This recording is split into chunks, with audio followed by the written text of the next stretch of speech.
Judith Bautista Pérez. Judith Bautista Pérez es una mujer, madre y zapoteca originaria de San Juan, Atepec, Oaxaca. Estudió sociología en esta universidad de Xochimilco, proceso que le dejó una gran satisfacción, pues hizo entrañables amigos, y es aquí donde sus inquietudes por temas como la formación del Estado mexicano, la desigualdad económica y social y la discriminación comenzaron a tomar formas para posteriormente delinearlas, a partir del diálogo y el caminar conjunto con otros y otras hermanas, colegas y compañeras, en un estudio más mesurado sobre el racismo, los estados nacionales y los pueblos originarios. En el 2005 recibió su beca de la Fundación Ford para cursar la maestría en estudios de sociología en la Universidad Iberoamericana, suceso que le permitió establecer una intensa comunicación con otras pensadoras indígenas, que al igual que ellas se encuentran en una búsqueda constante de preguntas, enunciados, respuestas, sentencias o motivos que hagan seguir tejiendo sus vidas. Ha realizado diversos artículos relacionados con los temas de racismo, Estado, mujeres y pueblos originarios. En el 2009, en febrero del año, ocupó el cargo de presidenta del Consejo Directivo de la Red Interdisciplinaria de Investigadores de Pueblos Indios de México, y actualmente se encuentra realizando su labor de acompañamiento con las mujeres de su pueblo y aprendiendo de su cotidianidad como madre. Pues bien, ella presentará la ponencia denominada El curso del racismo, formas de expresión en la vida cotidiana en México.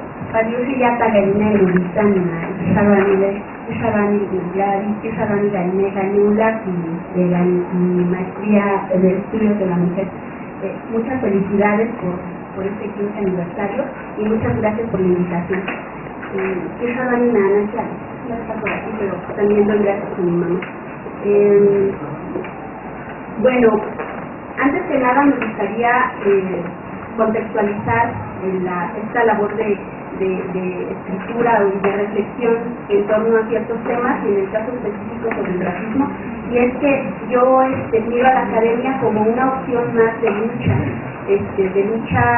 de lucha cotidiana también, cuando se hace, y un esfuerzo por nombrar y por hacernos escuchar en espacios en los que generalmente las voces de mujeres e indígenas están como vedadas o puestas a un lado.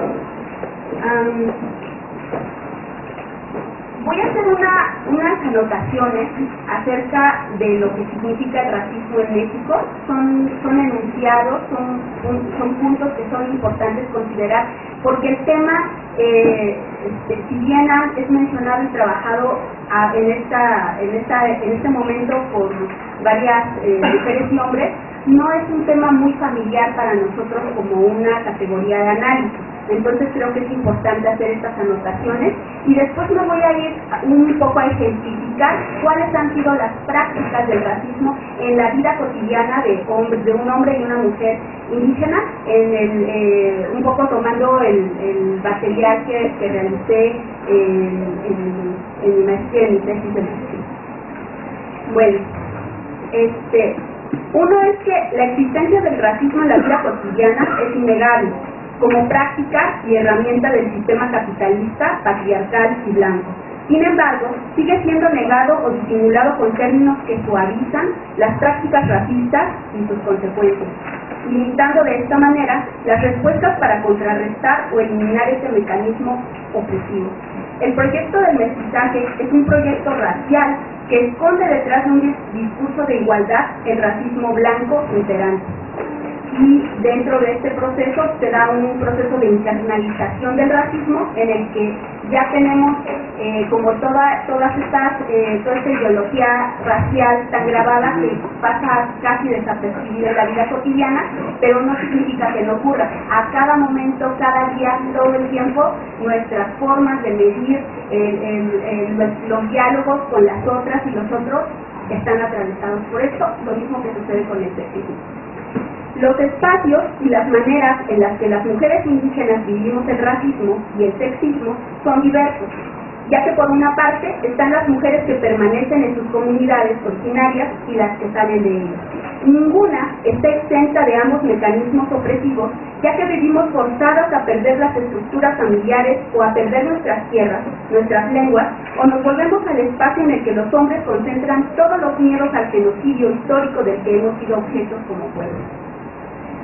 Esto en específico me refiero a todo el estereotipo que hay alrededor de la mujer, sobre todo en los espacios considerados como étnicos, y la mujer indígena vista como la madre, naturalmente madre, dotada naturalmente de esa capacidad de cuidar y de tener hijos y de criarlos, no como una cualidad que tuviéramos cualquier mujer y cualquier hombre respecto a la crianza, sino una naturalización, una característica que se vuelve un estereotipo dirigido en este caso a las mujeres, ¿no? Las madres que sustentan como la crianza de los futuros miembros de la nación, toda la carga del proyecto de mestizaje que cae sobre ella para mejorar, ¿no? Para mejorar, ay mira, pues sí se puede ver y lo valiera la pena, ya salió más blanquito, ¿no? Como ese tipo de cosas. Y aunque muchas mujeres indígenas han accedido, no sin un esfuerzo aún mayor que los hombres y las mujeres blancas y de clase media, a distintos espacios educativos, laborales y económicos, los bajos salarios, la dificultad de acceder a puestos de mando, el diario reto de seguir practicando las herramientas con las que logran escabullirse en una sociedad altamente racista y la búsqueda de espacios seguros, en los que el pertenecer, reconocerse, asumir o identificarse como indígenas es sustancial, sigue siendo una realidad. En este contexto, algunas estrategias de mujeres indígenas van desde confrontar directamente el racismo imperante, sea desde acciones individuales y colectivas, hasta buscar la asimilación cultural de otras expresiones no indígenas identificadas como occidentales, para modificar el grado de indianidad de sus rasgos, comportamientos y gustos. Es decir, van moldeando, adaptando, confrontando, transformando o sencillamente adoptando las pautas de comportamiento, los estigmas y prejuicios que cada una de ellas concreta en su vida por ser indígena. Lo otro es que, aunque las señales racistas son contundentes, las señales racistas contundentes son necesarias para mantener el dominio de un grupo sobre otro. Por ejemplo, cuando hay un ataque violento que se identifica, o insultos que directamente refieren al genotipo o el genocidio, el grupo dominante requiere estrategias mucho más sutiles para que estos mecanismos se internen en la vida de las mujeres y los hombres y de las poblaciones subordinadas, y para que esto se pueda mantener de manera cotidiana. Esto es algo que una mujer que se llama Mary Jackman señala en un trabajo que se llama El guante de terciopelo, ¿no? Entonces, es como con qué amor se disfraza la opresión para que esta pueda funcionar en nuestras vidas. Una de las razones fundamentales de la existencia del racismo es que las interacciones cotidianas entre los pueblos originarios y las sociedades no indígenas han sido una constante, pero en los últimos años la necesidad de control sobre nuestros territorios y nuestros recursos naturales se ha traducido en mecanismos opresivos y de control que mantienen el genocidio histórico dirigido hacia nuestros pueblos. Y es, de nuevo, estos mecanismos pueden ser frontales y directos, pero también están disfrazados de políticas públicas. Otra cosa que sucede mucho en la academia, en donde se hace trabajo de mujeres, y esta es una crítica al feminismo, es que generalmente las acusaciones o las observaciones que se hacen hacia los pueblos originarios es que se señala como el machismo imperante con los hombres, hacia sus mujeres, como subyugadas, como que hacen esta labor de subyugación, ¿no? Esta situación de ser mujeres subyugadas. Sin embargo, yo creo que la crítica a estas sociedades indígenas como paternalistas, no porque no lo sean, o sea, no estoy diciendo que no suceda, lo que quiero enfatizar es que esta observación y esta crítica desvía la atención hacia un argumento, este es un argumento que disfraza que el ataque está dirigido, el principal actor, el principal agente de la violencia es el Estado. No es solo, y además no es solo que en las sociedades indígenas esto suceden en todos lados, atraviesa el sexismo nuestras vidas y el racismo, pero sucede de diferentes maneras que lo hacen funcionar. Entonces, por medio de políticas públicas. Y hay por ahí un libro que no tiene mucho que salió, que se llama El racismo en México, y soy mala para los nombres, seguramente hasta me acuerdo del nombre de la autora, de la UNAM. Bueno, eso es como estas anotaciones, y luego los elementos que yo considero que debemos tomar para realizar un estudio sobre el racismo son 4. Una es un trabajo que es muy reciente, que se está haciendo apenas, y es el estudio del mestizaje como proyecto de nación. Es decir, cómo funciona el mestizaje. Porque hay un discurso en México de que todos tenemos sangre indígena, entonces no podemos como discriminar unos a otros, porque pues bueno, tú eres tan indígena como yo, entonces pues no, o sea, y además este mensaje este proyecto de mestizaje, como lo mencionaba hace rato, lo que hace es disfrazar con un discurso de igualdad la línea racial que existe actualmente en la sociedad mexicana, y no porque sea solamente una herencia de la colonia. Claro que es una herencia de la colonia, pero si fuese nada más una herencia de la colonia, es como generalmente es algo que sucede también, se hacen estudios como en referencia, y entonces traemos la herencia de la colonia, y entonces traemos, no sería funcional, o sea, no sería solamente una herencia si no funcionara. La actualidad de esto es que sucede en este momento y tiene sus propios mecanismos, que si bien hay unos rasgos que son heredados de la colonia, no es solamente acusar aquello que ya pasó y decir, ay, es que tú piensas como cuando estábamos en la colonia. No, están funcionando, por eso es que lo seguimos reproduciendo en la vida. El siguiente punto es el de etnicidad. Y esto ya hay varios estudios que han hecho una crítica muy fuerte a los estudios sobre etnicidad, porque lo que hacen desde el estudio del racismo es disfrazar el discurso para no tocar el tema tan sensible que es hablar de que el racismo en nuestras vidas es importante. O sea, no solamente naturalizar la cultura, sino hablar de que es real que en la vida cotidiana hay una diferencia sustancial en una población claramente identificada como indígena a una que no lo es. Y se leen en las estadísticas cuál es el nivel de ingresos de esa población, cuál es el índice de mortalidad materno-infantil, y cuál es otro ejemplo, cuál es el porcentaje de mujeres y hombres que acceden a estudios universitarios o de posgrado. Entonces se va reduciendo, y estas estadísticas hablan de que esta situación es real y que es necesario nombrar el racismo. Y la otra, que es a la que yo me enfoco, en la tercera, es cuáles han sido las estrategias que hombres y mujeres hemos utilizado para sobrellevar el racismo en nuestras vidas. Es algo de lo que no hablamos, pero que sucede diario. Recuerdo en especial una de las compañeras que me apoyó, que forma parte, que hizo la investigación conmigo, brindándome una entrevista, que cuando empezó a tocar el tema de su cuerpo, se desmoronó y decía, es que yo diario, cada día que me levanto me veo al espejo y digo, ay, es que no puedo negar la cruz de mi parroquia. O sea, es real, sucede, y esto interfiere en nuestra vida, sucede y hay una implicación real de cómo lo vivimos cada una y cada uno de nosotros al circular en el ambiente laboral, en la escuela y en la vida cotidiana, por ejemplo. Y la cuarta que tiene un poco que ver con las estrategias, de qué forma se internaliza el racismo en nuestras vidas, cuáles son las formas. Tenemos que reconocer que todos estamos atravesados por esto, igual que el sexismo, y que es necesario que reconozcamos la forma en que cada una y cada uno de nosotros reproducimos esos mecanismos de presión. Bueno, ya con este contexto voy a dar lectura. El artículo que voy a leer es un poco largo, entonces voy a suprimir uno de los ejemplos y voy a leer dos. Son de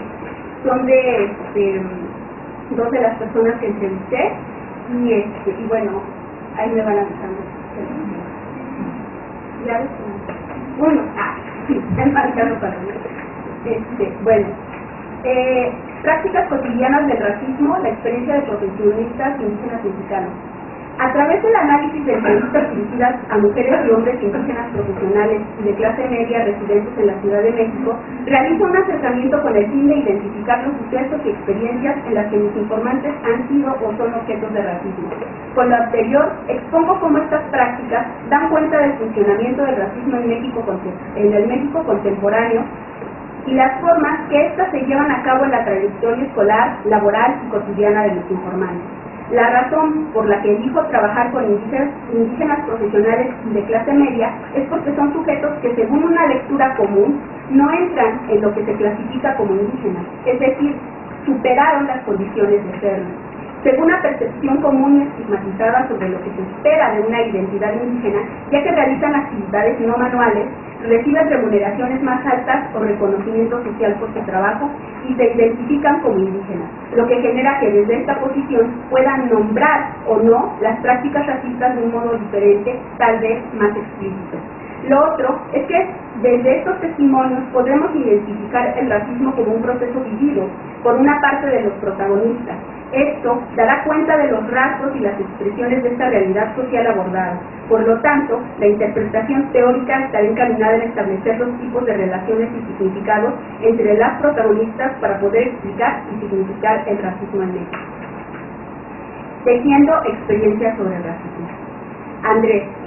Cuando Andrés llegó a la Ciudad de México, tenía ya una experiencia previa que lo advirtió sobre la necesidad de manejar su identidad como indígena. Sabía que necesitaba emplear una serie de máscaras que lo dotaran de una personalidad que no lo hicieran objeto de agresión. La primera vez que salió de su comunidad, ejido Nueva Betania del municipio de Palenque, Chiapas, Andrés llegó a una ciudad de Tabasco.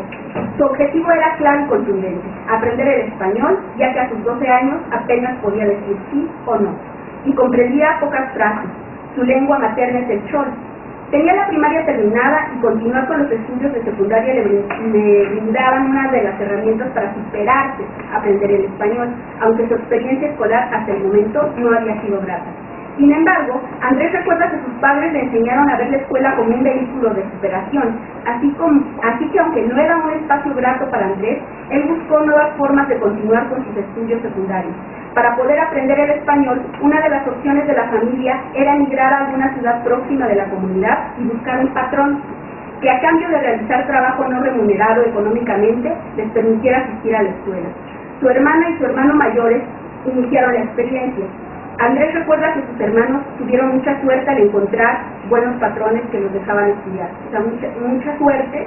Cabe mencionar que no recibían remuneración económica por el trabajo que realizaban en casa de los patrones, solo la opción de un lugar donde dormir y algo de comida. Así que tenían que buscar un trabajo alternativo para obtener un ingreso económico con el cual solventar sus gastos.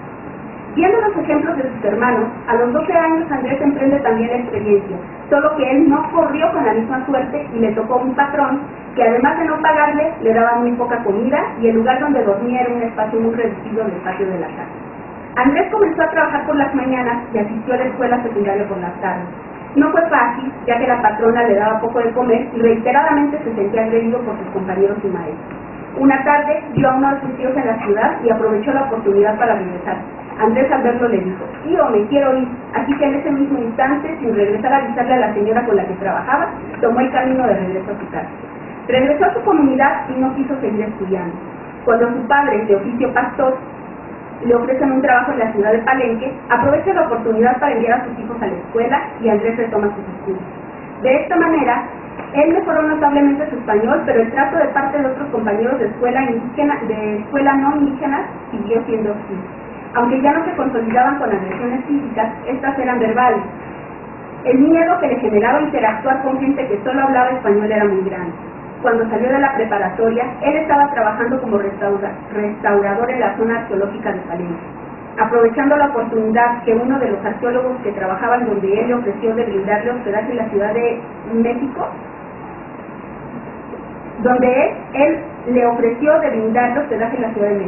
Andrés migró a los 18 años de edad.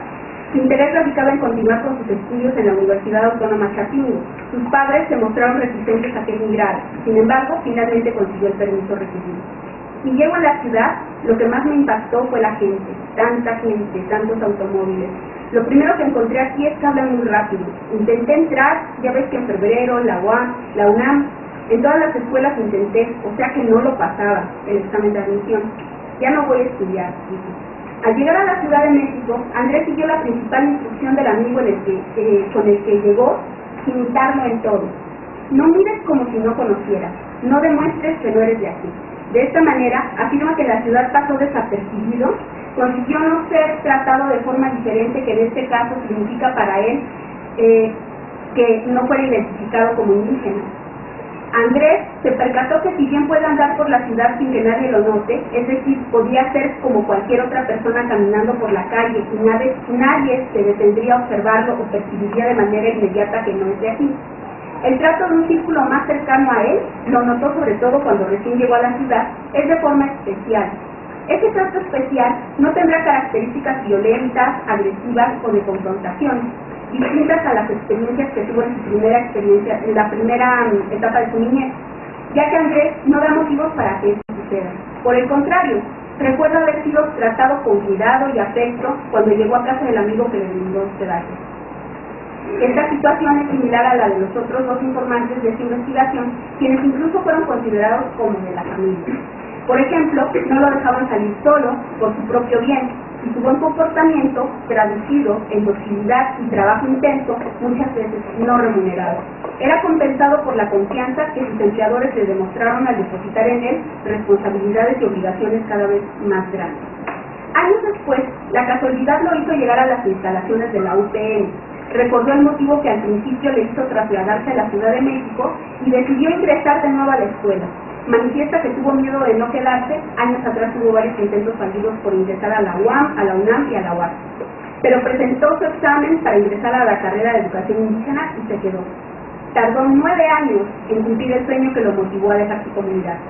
Aunque le costó acostumbrarse de nuevo al ambiente escolar, manifiesta que en esta ocasión no sintió ningún trato diferenciado por parte de sus compañeros, ya que los otros alumnos también eran originarios y hablantes de alguna lengua indígena.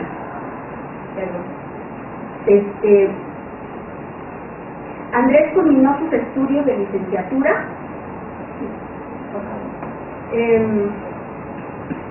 el papá de Diego ya lo está buscando. Andrés culminó sus estudios de licenciatura en el año 2006 y por recomendación de uno de sus hermanos fue contratado por el INALI, Instituto Nacional de Lenguas Indígenas, donde comenzó como empleado de confianza. El sueldo era bajo, pero Andrés no tenía otras opciones por el momento y sentía que era un lugar donde su identidad, repensada a partir de los estudios de la UPN, era valorada. Al momento de la entrevista, Andrés se desempeñaba como jefe de departamento de la mencionada instancia del gobierno. La escuela me llenó de que mi cultura vale. Entonces, tengo que trabajar también por mi cultura y también por las demás. Y más por las demás. Y yo quería trabajar aquí.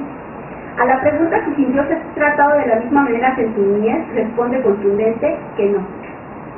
Cuando uno iba, cuando uno iba a buscar trabajo, ahí como que ya ves que te entrevistan y te preguntan tus experiencias, y te preguntan de dónde eres, porque a lo mejor sí se dan cuenta de tus facciones. Y bueno, y te dicen, ¿eres de acá? ¿Hablas alguna lengua? Pero no, fíjate que como siempre valoraron lo que yo traía, bueno, eso es lo que yo vi. Pero quizás en otras personas también han sido difíciles, pero conmigo no. No sé, como que cuando aprendí el español me nivelé tan bien, a lo mejor no tan bien, pero traté de, ¿no? Pues cuando alguien sube, pues yo también subo, porque un señor me dijo, si vas a estar en un ambiente tranquilo, pues pórtate tranquilo, y si vas a estar en un ambiente muy acá, pues tú también, nivélate. Y eso es lo que he hecho. También la escuela como que me quitó un poco lo tímido. Andrés muestra la efectividad de su método de adaptación. El uso de la lengua fue fundamental. Incluso manifiesta que no sintió ningún elemento de discriminación del que fuera objeto en la Ciudad de México. Externa la idea, muy generalizada, que la discriminación, en cursivas lo pongo, a los indígenas, puede ser combatida desde una perspectiva individual. Dice, pues, que es un problema de autoestima. Sin embargo, a lo largo de la entrevista se deja ver la diaria lucha de Andrés por mantenerse en una apariencia lejana de la confrontación y del ataque. Este método de adaptación y la propia apariencia de Andrés, que podía pasar por mestizo, sobre todo puliendo sus maneras. Yo estuve viviendo con alguien. Esta chava, ella pensó que pues no era indígena, a pesar de mis rasgos, que soy feo. Y se ríe. Ella era guapa, era de Monterrey. Y hasta ese nivel, alguien que no es indígena, pues me llevé bien. Pero sí, en cuanto a novias, igual, tuve novias tanto allá como aquí en el DF. Porque como te digo, trato de ser, si estoy en un ambiente diferente, trato de comportarme, ¿no? Como ellos. A lo mejor puede ser la autoestima. Sí, ya me criticaron, pues ahora me toca. No es cierto. Esa chica con la que vivía, cuando le conté de dónde era y que hablaba el chol, me dijo, pero no te pareces así. Eso, y aparte como ya tengo un rato viviendo en la Ciudad de México, eso influye mucho. Formalizamos una relación con esta chava y llega un momento en que las cosas se ponen más tensas y es donde dices, pues es que ustedes los indígenas son unos machistas. Y es ahí donde choca. Pues esa relación, sí hubo ese choque, pero eso no me dio así como pues, ya está atacando mi punto de vista. No hubo conflicto en cuanto a relacionarme con ella. Y porque yo entendía todo, refiriéndose al español, todo el tiempo. Ahí no tenía por qué hablar en chol, más que cuando yo hablaba con mis padres y hermanos, aunque de repente sí me trababa la lengua, pero trato de controlarme. Con esta cita, Andrés observa la sutileza de las cargas racistas en las interacciones cotidianas,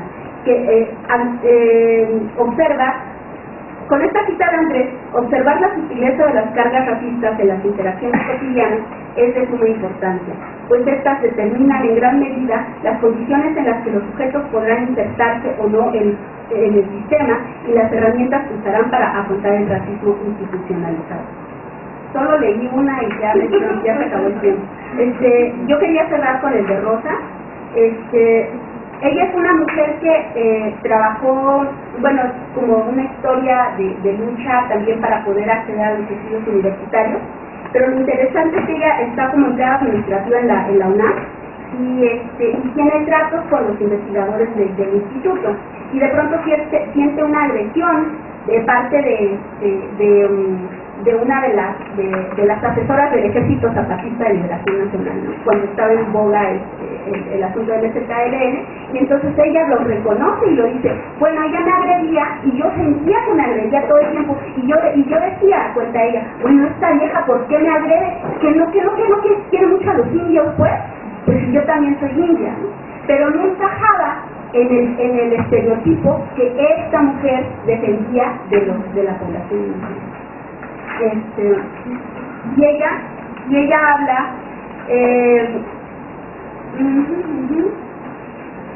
ella hace mucha referencia, se refiere mucho también a la cruz de su parroquia, y voy a citar lo que ella dice. Mis rasgos, yo siento que tienen una relación con mi origen, mi estatura, creo yo que tengo rasgos que tienen que ver con los indígenas. Así como hay gente que admira mi proceso, pero también hay del otro lado que te ven como insignificante. No se atreven a decírmelo así, sino que lo ves muy matizado. Ella también hacía referencia de que en el círculo en el que ella se movía, que es el administrativo, ella es empleada administrativa, de pronto volteaba a la secretaria y le decía, ay, ¿a poco? Ella se inscribió al inglés como requisito de la maestría. ¿A poco tú hablas inglés? Oye, ¿a poco tú estudias? Bueno, ¿tú qué? O sea, ¿tú qué haces, no? Y entonces ella dice constantemente, pues es que me daba cuenta cómo les rompía los esquemas a los investigadores, a mis compañeras que creían que yo nada más me la pasaba mecanografiando cosas. O cuando uno de sus empleadores, ella entra como empleada del hogar de uno de los investigadores, y de una de las investigadoras, por eso es otra cosa que digo, bueno, sí, no desde el feminismo, clase media blanca, pero bien que tienen en su casa quien les limpie el baño y quien les trapee y quien pueda hacer las labores que no hacen para que puedan escribir, ¿no? Eso, cuidan a sus hijos. Entonces ella hacía esta labor en casa de esta investigadora, y es por medio de ella, de esta mujer, que tiene contacto con la universidad y decide dejar el trabajo como empleada del hogar y entra con otros investigadores que le invitan a trabajar en la universidad, y se enoja mucho las personas de las cuales era empleada del hogar, porque decía, pero si eres como de la familia, ¿por qué te vas? Estaban muy enojadas con ellas porque ella había decidido dejar de hacer el trabajo doméstico en su casa.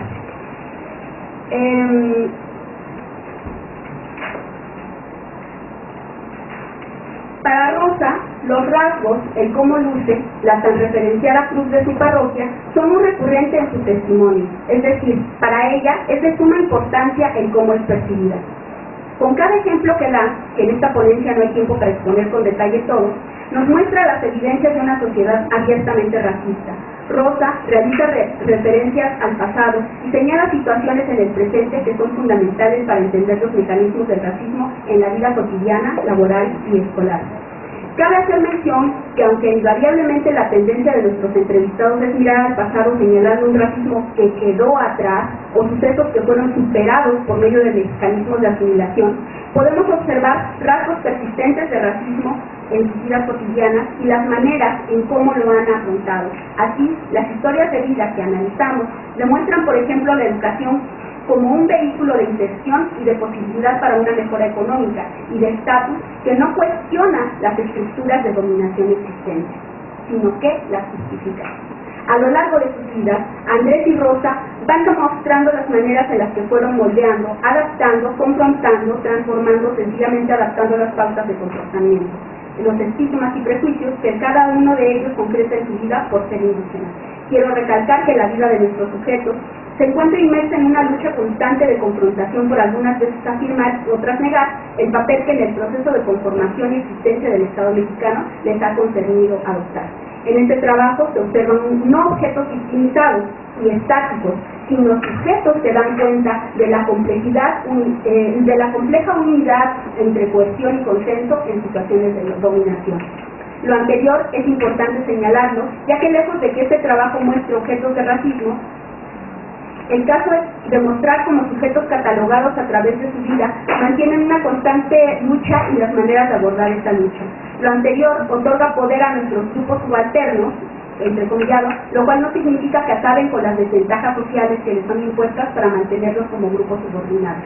Observemos, pues, los distintos matices de lo que en este caso nos interesa abordar. El fino hilo, cual de un rebozo se tratara, del tejido social en el que el racismo se estructura. Y bueno, ya tal vez me aguantarán las conclusiones una cuartilla. Voy al cerebro. A partir de las experiencias que tanto Andrés, Alejandro y Rosa tuvieron, ellos aprendieron a adoptar distintos mecanismos para afrontar el racismo. En algunos casos, aprendieron la forma en cómo esconder su identidad étnica. Para algunos sus rasgos que pasaban por los de mestizos fueron de gran ayuda y solo bastó un poco el cambio de su atuendo, el uso del español y aprender nuevos códigos de conducta para insertarse en un espacio en el que son diferentes. En otros, la situación fue más complicada y a pesar de sus esfuerzos no lograron pasar desapercibidos. Cabe señalar que si bien hay algunos autores que analizan una nueva realidad cultural en la que en la actualidad no resulta tan importante ser indígena como convertirse en indígena y reindianizarse en momentos coyunturales, puesto que las tradiciones étnicas en la escuela aparecen como emblemas que pueden utilizar los pueblos originarios de manera estratégica y coyuntural, en las negociaciones políticas que establecen con las instituciones oficiales se observa esta negociación. El racismo existe en la vida cotidiana, en la vida institucional y como prácticas institucionales, reflejadas en circunstancias sociales reales, como la diferencia entre variables utilizadas para medir el desarrollo de la población y en políticas públicas desfavorables para el fomento de la diversidad.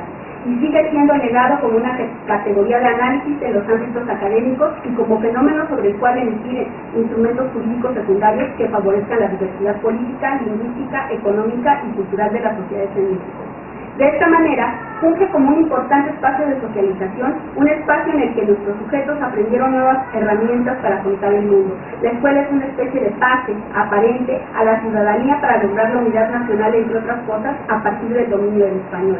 Sin embargo, en la vida de los informantes, los bajos salarios, la dificultad de acceder a puestos de mando, el diario reto de seguir practicando las herramientas con las que logran escabullirse en una sociedad altamente racista y la búsqueda de espacios seguros en los que el pertenecer, reconocerse, asumir o diferenciarse como indígenas es sustancial, sigue siendo una realidad. Otra anotación importante es que en todos los casos los informantes tienen una conciencia política y social sobre su identidad. En su mayoría participan activamente al servicio de su comunidad, ya sea en la ciudad o en sus lugares de origen. Al momento de buscar informantes, es importante para la investigación identificar a aquellas personas que pudieran nombrar de manera más abierta las prácticas racistas o lo que en algunas palabras de ellos mismos es la discriminación. Identifico la importancia de realizar una investigación en ámbitos en donde se genera el discurso racista y en individuos identificados como no indígenas. Con lo anterior, la búsqueda de condiciones de vida distintas implica la mayoría de las veces a una renuncia hacia aquello que estigmatiza al grupo socialmente excluido. Para los indígenas, el principal elemento para obtener la oportunidad de ascenso social es el de renunciar a todos los rasgos racialmente categorizados como inferiores. En este caso, la lengua, el estilo y otros rasgos culturales y físicos serán borrados o disimulados para pasar por mestizos. Cabe también anotar que el intento de borrar rasgos indígenas algunas veces es exitoso, pero siempre solo hasta un nivel, ya que volviendo a la cuestión racial, la importancia de los rasgos y el decir cómo sigue siendo determinante aunque el sujeto ya cuente con herramientas con las que pueda afrontar el racismo. Las consecuencias de este racismo institucional institucionalizado y cotidiano se dejan ver y sentir a lo largo de la vida de las personas, cosa que nos lleva a tomar decisiones en cada caso para vivir confrontándolo o sobrellevándolo. Seguimos con la exposición de Liz Hernández Cruz. Ella es licenciada por la Universidad Autónoma del Estado de Hidalgo. Actualmente cursa la maestría en Estudios de la Mujer en la Universidad Autónoma Metropolitana. Trabajó la interrelación de la academia feminista y el conocimiento de los pueblos indígenas, especialmente del pueblo ñañú, del cual forma parte. Su ponencia denominada Hilvanando el proceso de investigación. Buenas tardes a todos, gracias Alicia. Y bueno, gracias por seguir con nosotros. Bueno, debo decirles primero que más que presentarles como una investigación, pues más bien les voy a presentar como el proceso que he tenido para llegar a lo que ahora se ha convertido en lo que espero sea una tesis terminada, una investigación terminada al concluir la maestría. Soy muy nueva en esto del mundo de la investigación, entonces lo que les voy a compartir es pues el proceso por el cual he como transitado para poder tener las ideas y las reflexiones que ahora van a guiar la investigación. Bueno, yo le puse a esta ponencia, Hilvanando el proceso de investigación. Debo decirles que el hilvanando tiene que ver con el tejido, con la forma en la que las mujeres de la región de donde soy, que es del Valle del Mezquital, hacen los bordados, como el que traigo en mi blusa. Y bueno, intento pensar un poco de esa forma el proceso de la investigación, porque así me permite pues entenderlo un poco más, ¿no? En el hecho de saber el bordado y pensar así la investigación más o menos. Entonces es lo que intento hacer y es lo que les quiero compartir. Para tejer un bordado como los que hacen las mujeres en el Valle del Mezquital, hay un buen consejo que me dieron hace años. Una vez que te sale la primera línea, después ya solo debes seguirla. Vas y regresas sobre las primeras puntadas, pero si te equivocas al contar los cuadritos, tendrás que deshacerlo y volver a empezar. Las mujeres aprendices en el arte de tejer estos bordados requieren concentración y un muestrario para seguir la puntada. Con la práctica, algún día logras inventar tus propios diseños, pero siempre hacer bien la primera línea será indispensable. Así debe el proceso de una investigación: ir y regresar, sobre todo tener bien clara la primera línea. Seguro, ese paso ayudará para tejer la investigación de una manera más fácil. Eso me lo han enseñado mis maestros. Necesitas concentración, y siempre tienes mostrarios o libros que seguir, y sobre todo al inicio de este camino. Pero después Ya puedes crear una puntada propia que te permita concluir con una investigación que podrá ser algún día, tal vez, muestrario de alguien o de algo. Pensar de este modo la indagación, en analogía a la manera de tejer un bordado, me ha ayudado a entender cómo hacer investigación. Mi experiencia, en el sentido de Lauretis, como un proceso, apenas empieza. Y quiero compartirles cómo silvané esa primera línea que espero pueda ser muy bien. En el contexto del acontecer cotidiano del pueblo donde nací, en la región íntima del Valle del Hospital, en Hidalgo, me cuestioné, ¿por qué las mujeres solteras mayores de 18 años no aparecemos en el reglamento de la comunidad con la obligación de afiliarse al padrón de ciudadanos y por lo tanto de cumplir con las obligaciones, así como gozar de los derechos que ese estatus confiere? En este cuestionamiento comenzaron a aparecer conceptos como la ciudadanía y la participación política, relacionados de alguna manera, pensando que uno forma parte del otro y están en constante intercambio. Mi proyecto explica una respuesta que se encaminara hacia la plena participación de las mujeres. Ampliando la visión que tenía, comencé a explorar la idea de pensar que naturalizar la idea de subordinación de las mujeres y por tanto pensar que hay espacios donde no estamos porque los hombres no nos dejan, significaba tener una visión muy corta de las relaciones y formas de organización de las comunidades indígenas. Me di cuenta que es necesario repensar conceptos para explicar la participación de las mujeres en ello. El feminismo comunitario que conocí con el libro de Julieta Paredes o por las citas de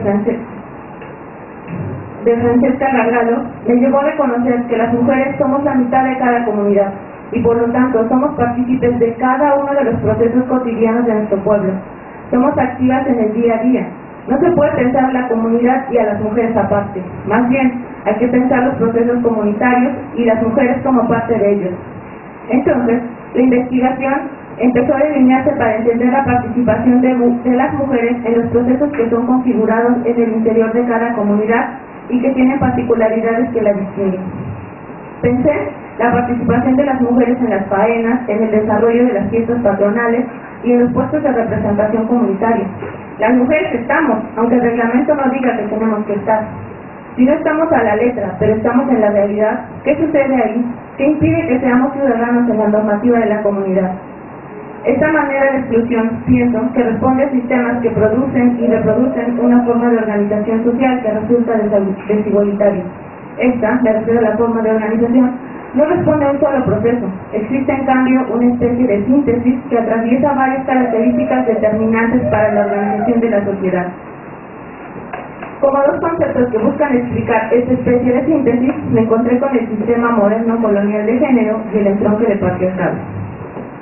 El feminismo decolonial, que conocí por la letra de María Lugones, enmarca una propuesta para entender el sistema de género. Me permitió entender que en el caso de las comunidades indígenas en América Latina, no debemos olvidar que el proceso de colonización transformó las formas de vida.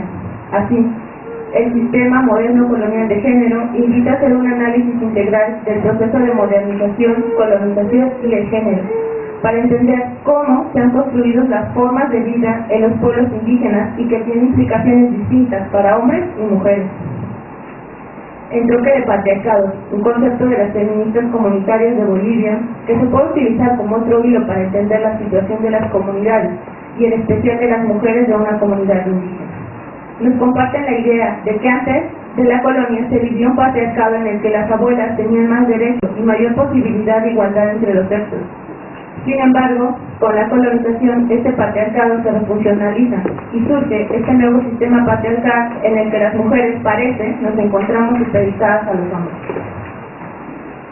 El feminismo comunitario y decolonial son dos muestrarios que me interesan seguir para tejer la investigación que planteo. Pueden tener hilos diferentes, pero estoy segura de que con un hilado fino podré encontrar la forma de unirlos en el tejido de mi investigación. Ambas me dan herramientas que considero pertinentes para explicarme y explicarles lo que sucede en una comunidad ñeñe. Aterrizando un poco al proyecto para mi investigación, diré que mi interés se basa en entender la participación de las mujeres en el ámbito político de cada comunidad. Siguiendo mis reflexiones a partir de los textos, me doy cuenta que hay una división de lo que se entiende por política, formal e informal. La primera es aquella que se relaciona directamente con los partidos políticos y los puestos de poder. La segunda se refiere a toda participación que esté en el ámbito social, pero que no se relaciona con partidos políticos o el poder de gobernar. En este sentido, las lecturas de Dalia Barrera y Alejandra Mazzolo me han ayudado a entender la participación de las mujeres en el ámbito formal. Paloma Bunsit reflexiona la conquista de espacios de las mujeres indígenas en el ámbito político. Margarita Dalton escribe sobre la participación política en un contexto específico, el sistema de usos y costumbres en Oaxaca. Mis reflexiones apuntaban a querer tejer otra forma de entender la participación política, porque las mujeres indígenas no aparecen participando de manera activa en el ámbito de la política formal, salvo algunas excepciones que con una lucha muy fuerte o como parte del sistema de cuotas han logrado acceder a estos puestos. No acepto que eso signifique que las mujeres ñañú no tengan participación política. Pensé que será una forma muy limitada de entender la política. Así, un hilo fuerte que sostiene la investigación y que sigue las reflexiones de lo que las investigadoras han encontrado es que la política formal e informal no están separadas. En una sociedad, ambos ámbitos son indivisibles, pero en cada comunidad tienen formas de operar distintas, y es ahí donde el análisis debe ser más meticuloso para comprender cada contexto. En los textos hay una especie de tejido que une dos reflexiones: la división en política formal e informal y la dicotomía de público y privado. Así, parece que lo público pertenece a la política formal y lo informal es del ámbito privado. Siguiendo a Teresita de Barbieri, que escribe sobre los ámbitos de las mujeres, nos dice que el ámbito público está relacionado con lo colectivo y el privado con lo cotidiano. Me interesa seguir este hilo para buscar cómo tejer la unión entre la política formal e informal, lo público y lo privado, en el contexto de una comunidad ñañú, donde mi experiencia me dice que lo colectivo es parte de la vida cotidiana. La participación política de las mujeres también puede verse desde el contexto de un movimiento político, como lo es el zapatismo. Margarita Millán nos acerca a esta forma de participación de las mujeres, quienes crearon la Red Revolucionaria de Mujeres del Ejército Zapatista de Liberación Nacional, y que a partir de ahí lo hizo con el movimiento zapatista y al interior de él mismo para tener una vida mejor. Los dos hilos anteriores, para entender la política, no me permiten ver de todo a las mujeres ñañú, y me parece, en un primer acercamiento, que la participación política de las mujeres ñañú se da más bien en relación al ámbito de lo formal e informal. Como ya les había comentado, mi intención era ver la participación de las mujeres en tres espacios fundamentales de la vida en la comunidad: la faena, la fiesta patronal y los puestos de representación comunitaria. Sin embargo, el tiempo para realizar esta investigación solo son 2 años. No me permitiría poder entender cada uno de estos espacios con la atención que se merece. Así que con la ayuda y las reflexiones de mis maestras en este proceso, que me recomendaron elegir solo un espacio, aunque confieso que me rehusaba, porque yo creo que hay algo que de alguna manera los une y que no sería tan complicado entenderlo. Sin embargo, me ayudaron a considerar la asamblea comunitaria. Después de todo, es ahí donde los procesos anteriores son organizados y toman vida. La asamblea comunitaria es la unión de un espacio físico y personas que se reúnen para conformar lo que es la máxima autoridad de una comunidad ñañú y de muchas otras comunidades indígenas. La asamblea, en el caso específico de mi comunidad, se reúne periódicamente para discutir y consensar, así como decidir sobre temas relacionados con la vida de la comunidad: el agua potable, arreglar caminos, las escuelas, las fiestas, todo tipo de faenas, todo lo relacionado con la iglesia, los y las jóvenes, los y las ancianos, problemas entre vecinos, en fin, todos los temas que se relacionan con la vida en la comunidad tienen cabida en la asamblea. La asamblea es quien elige a las autoridades de la comunidad, quienes se encargan de normar la vida en la comunidad en beneficio de los que ahí habitamos. Es en la asamblea donde la vida política de la comunidad cobra sentido. La asamblea se compone por los ciudadanos del pueblo, lo que el reglamento dice que son ciudadanos. Ahí están las mujeres que son madres solteras o las viudas. Así, a la asamblea asisten las mujeres que son ciudadanas y otras mujeres que representan a sus esposos, hijos, papás o hermanos. Las personas que asisten a la asamblea tienen voz y voto, es decir, que la mujer u hombre que representa a alguien más puede opinar y votar en la dinámica de la asamblea. Al tejer cada uno de los hilos anteriores, llegué a plantear la que ahora se ha convertido en la pregunta central de mi investigación. ¿Cómo construye su participación política las mujeres dentro de una asamblea comunitaria, la cual, por ahora, está seguida por más preguntas que serán respondidas, o eso espero, al término de esta investigación? ¿En qué consisten las prácticas de las mujeres ñañú en la asamblea? ¿Cuáles elementos han favorecido u su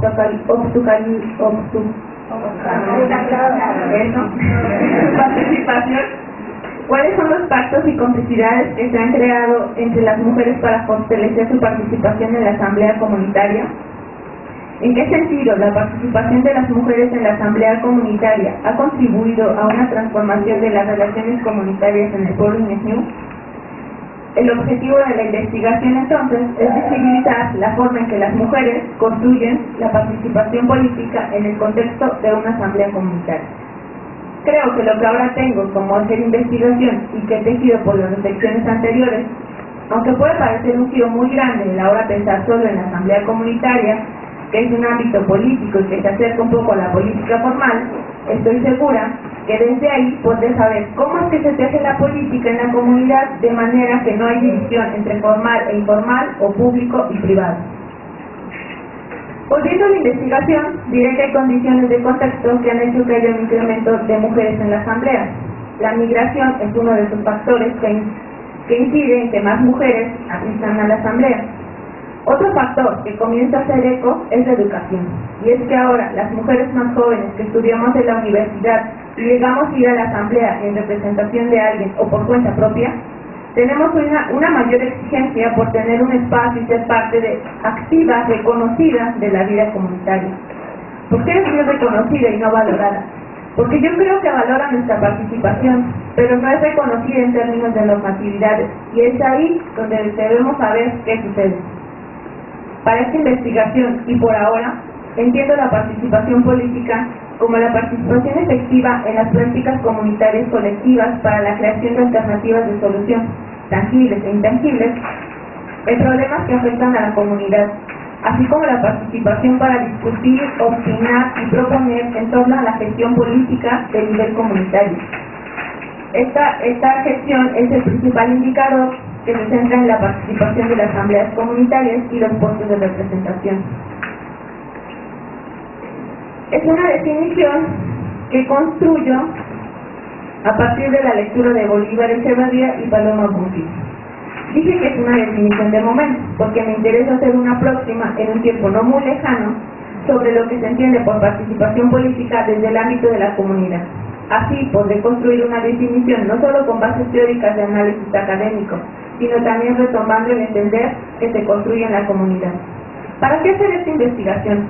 ¿Cuál es la finalidad de entender cómo construyen su participación política las mujeres ñañú en un contexto tan pequeño como lo es una asamblea comunitaria? ¿Tendrá eso representación para entender algo más amplio como la política nacional? ¿Será que entiendo este pequeño espacio? ¿Será que entiendo este pequeño espacio y se puede cambiar en algo la situación de las mujeres indígenas? No creo tener respuestas para todas y más preguntas del porqué de la investigación.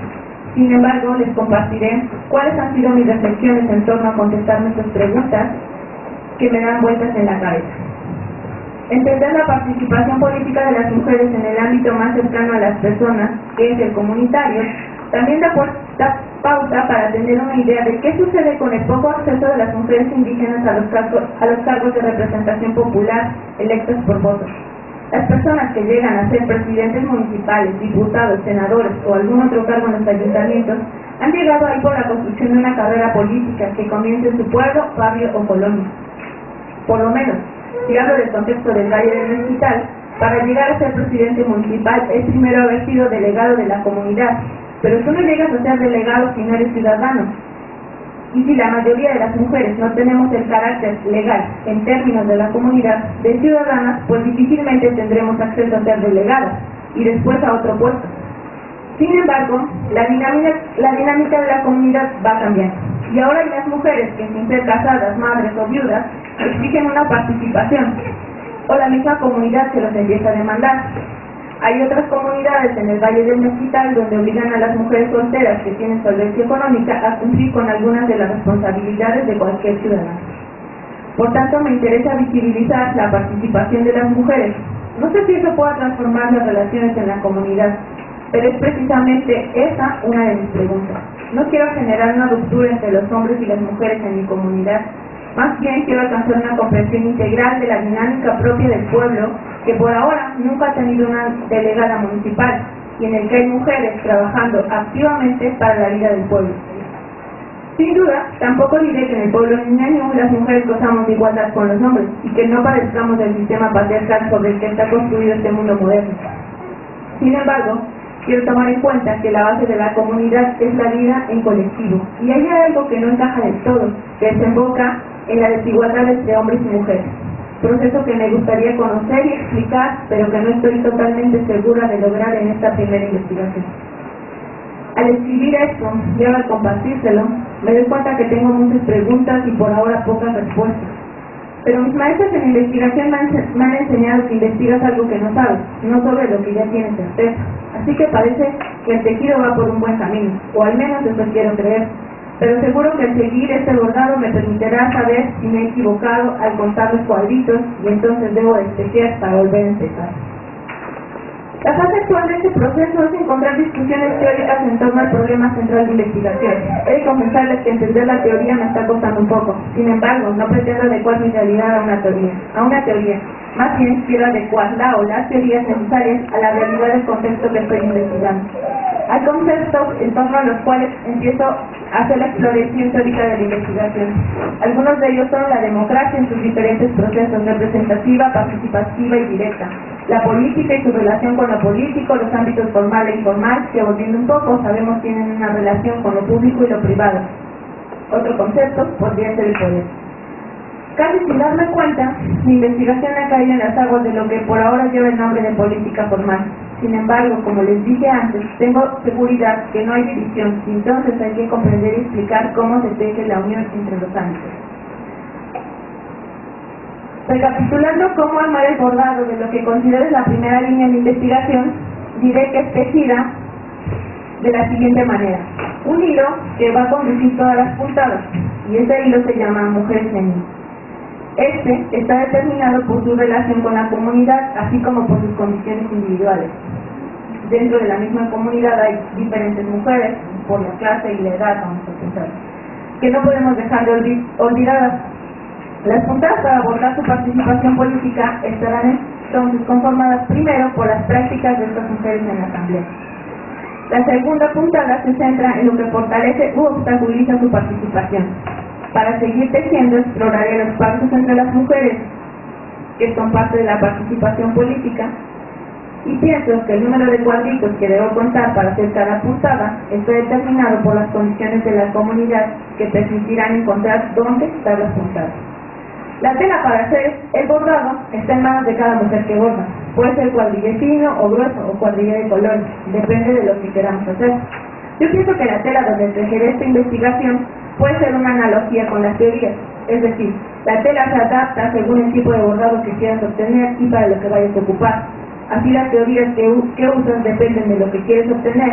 Aún no sé qué tela me servirá más, pero creo que el cuadrille fino me ayuda a armar un bordado con líneas más delgadas que a veces no es fácil ver cómo se tejió.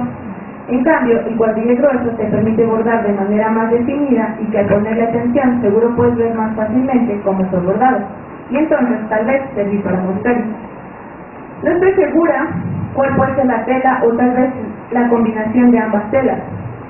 Nunca he visto un bordado en una sola pieza de dos telas distintas, pero estoy segura que si esas fueran las necesidades de la bordadora se podría hacer y tal vez obtener un bordado bastante interesante. Sin embargo, esa división será parte de reflexiones posteriores. Por ahora tengo dos muestras que puedo utilizar. La primera es el feminismo comunitario y el concepto del entronque de patriarcado, que ya les expliqué y que me gustaría utilizar para explicar por qué a las mujeres no aparecemos en un reglamento comunitario como ciudadanas. Otro concepto de la teoría del feminismo decolonial sería el sistema moderno colonial de género, con lo que pretendo se puede entender la invisibilización de la participación de las mujeres mismas en la cotidianidad de la comunidad. Hay teorías que aún no decido cómo utilizar y otras que me parecen pertinentes por el análisis que hacen posible. Mi postura epistemológica de construcción del conocimiento sigue la apuesta de Sandra Harding del punto de vista, es decir, desde lo que las mujeres en New aportamos para construir la explicación de la participación política en una asamblea comunitaria. Para hacer esto, planteo la posibilidad de una etnografía de la asamblea que se centre en las mujeres, un poco de investigación documental para ver cómo las mujeres han participado en la asamblea desde hace algunos años, así como algunas entrevistas. Estoy segura que al final de esta investigación habrá muchas más preguntas y algunas respuestas, pero creo que esa es la investigación, en seguirse preguntando cosas, ya que el quehacer de esta práctica consiste en aportar en la construcción de un conocimiento que nunca está acabado. Como un objetivo de esta investigación sería aportar en la construcción de un conocimiento científico, que en este caso espero también hace eco del conocimiento desde las comunidades indígenas, y que estoy segura en la unión de ambos ámbitos permitirá tejer de mejor manera la comprensión de la realidad social en la que vivimos y que día a día está en constante movimiento porque se está transformando. Hasta aquí les he compartido cómo es que abordé la primera línea, que será mi primer mostrario en investigación. Estoy segura que cada uno y cada una de ustedes han encontrado algunos vacíos en la misma.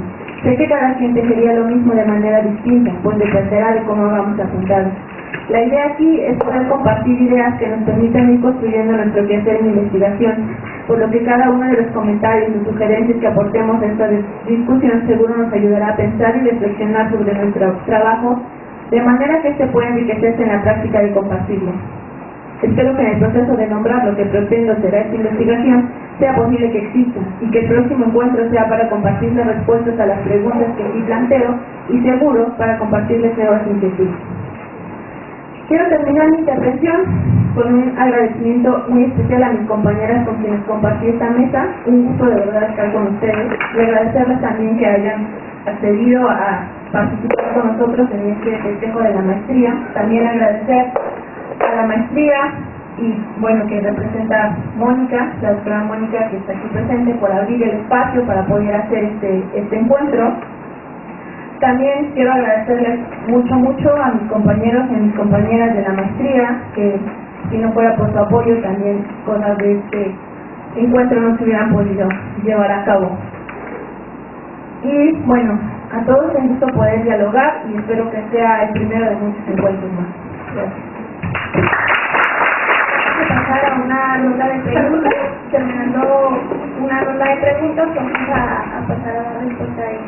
Me preguntaba, mientras estaba escuchando, si realmente el sistema tradicional o el sistema occidental de género que invisibiliza a las mujeres no es uno de los hilos del entronque de patriarcado.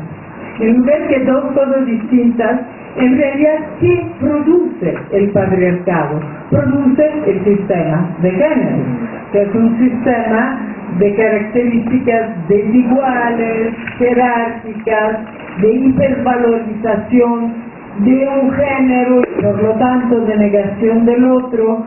Entonces, el sistema de género occidental es lo que se entronca en el patriarcado construyendo un nuevo sistema de género donde algunos rasgos son de uno y algunos rasgos son de otro. Entonces es como una pregunta que me vino mientras te escuchaba, así que no es para no pensar que se trata de dos tejidos en una sola técula, ¿no? Y creo que algunas de las estrategias para ubicarse dentro del mundo blanquizado planteada por las personas entrevistadas por Judith, que pudieran dar un poco la pauta de cómo el sistema de género occidental es también algo al cual muchas veces las mujeres y los hombres se van identificando para esconderse, ¿no? Que es un poco también el primer caso del compañero Chol que Judith estuvo relatando. No sé, creo que entre las dos cosas por ahí. Gracias. Es una pregunta que me ha estado inquietando últimamente. Yo estoy haciendo una labor de acompañamiento en mi comunidad ahorita a un grupo de mujeres que se organizaron para participar en asambleas. Es un suceso que está originado a partir de una iniciativa que invita el IMO, que es el Instituto de la Mujer Oaxaqueña. Y hay muchas críticas y muchas positivas, negativas, muchas lecturas sobre esta acción de política pública del IMO. Entonces, y yo me preguntaba, esta participación política de las mujeres, cuando es originada por una instrucción, una política pública, una instrucción de gobierno, ¿qué implicaciones tiene y cuáles son las otras formas de expresión de lo político en las mujeres? Porque una cosa es hacer como esta política formal y otra cosa es que las mujeres sí hacen política, están dentro de nuestras vidas hacemos política, pero no desde esta perspectiva.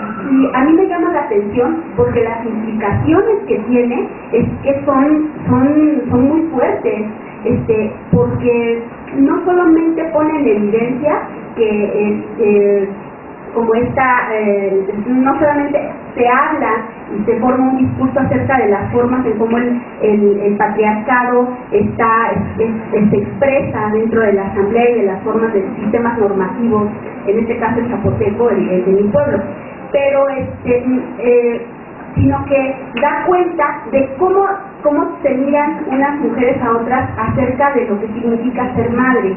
Eso también es hacer política. Es la pregunta que Sí, me hizo súper interesante tu trabajo. Y en esta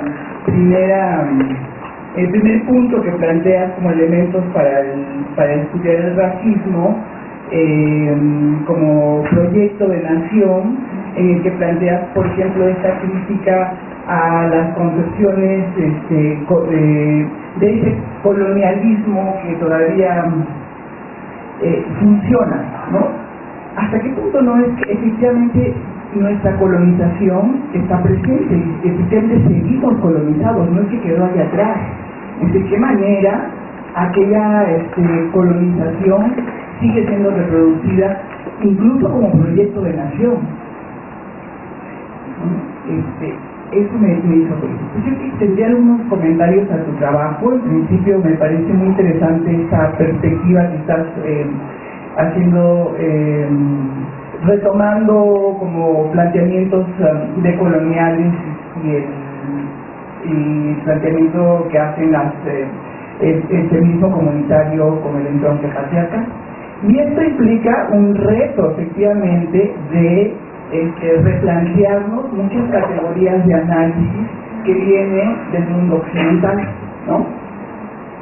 Y el principio de ciudadanía, que es terriblemente occidental, ¿no?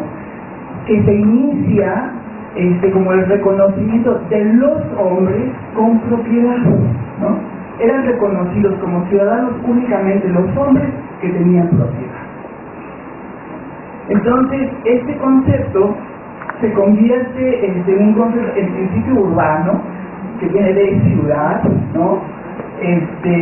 Y bueno, que luego fue como un tema de la lucha por el derecho al voto, que tampoco resolvió nada. En ese sentido, pues nada más como una invitación a cuestionar estas categorías, sobre todo porque estás trabajando una comunidad indígena y desde una experiencia asamblearia comunitaria, que creo que este concepto de ciudadanía hace como cortocircuito totalmente en la perspectiva en la que estarías trabajando, nada más como para que lo repienses. Y una sugerencia ahí que lo tomes en cuenta: generalmente las maestras tratamos de influir en las estudiantes en todas aquellas aspiraciones de investigación que quisiéramos hacer nosotras y que no las hacemos, ¿no? Y en ese sentido, pues tus decisiones son tus decisiones, ¿no? Y hay que de veras sacudirnos de estas directrices de las maestras en muchas cosas. Siento escuchar por debajo en algunas intervenciones algo que yo llamaría como la trampa de colonial, una culturalización del análisis, echando la culpa a Occidente. que sí, muchas formas ya no son meramente formas occidentales, pero el problema no es que son occidentales, el problema es que son formas malas. Y creo mi interés sería mucho más allá, digamos, en concretizar en qué consiste, digamos, el problema en concreto, y solo en un segundo paso, qué es el origen de este problema, porque, digamos, igual puede haber, digamos, una discriminación en mujeres que no necesariamente tiene su origen en alguna corriente de Occidente. O en cuanto a la ciudadanía, digamos, hay una corriente anglosajona de cómo entender la ciudadanía, pero digamos, hay muchas corrientes y experiencias concretas, igual serían occidentales, que no tienen nada que ver, digamos, con esta corriente anglosajona. Pensamos en la experiencia de Suiza, que tiene un grado de democracia directa muy alto, con experiencias muy bonitas tanto a nivel comunitario como a nivel nacional, igual es occidente. Pero a lo que voy, digamos, me parece que esta subcategoría de occidente sirve justamente como se dijo para esconder, ¿no?, tanto en lo bueno como en lo malo, y me parece así como una trampa que no nos permite llegar al grano de la cosa, porque el problema no es que aquí sufrimos todavía, digamos, los efectos de una colonización de Occidente. Es lo que sufrimos, digamos, toda la chingadera de esta colonización, y no importa, digamos, de dónde venga, y si esto también se tradujo ya en tradición meramente indígena, que también tiene sus machismos y cosas por el estilo. Eso no, para mí es el primer interés. Solo en un segundo momento sí le voy a preguntar de dónde viene, pero el interés es, digamos, atacar, digamos, hacer visibles, digamos, todas estas formas, digamos, cotidianas de excluir a la mujer, igual de excluir a los hombres que no forman parte del patrón, ¿no? Y etcétera. Ahí yo frecuentemente y también aquí observo un poco esta tendencia de una dicotomización cultural, ¿no? Occidente por un lado como un gran monstruo, y yo digo, pues igual el feminismo pues se basa perfectamente bien en la tradición occidental y saca, digamos, el lado bueno que también existe.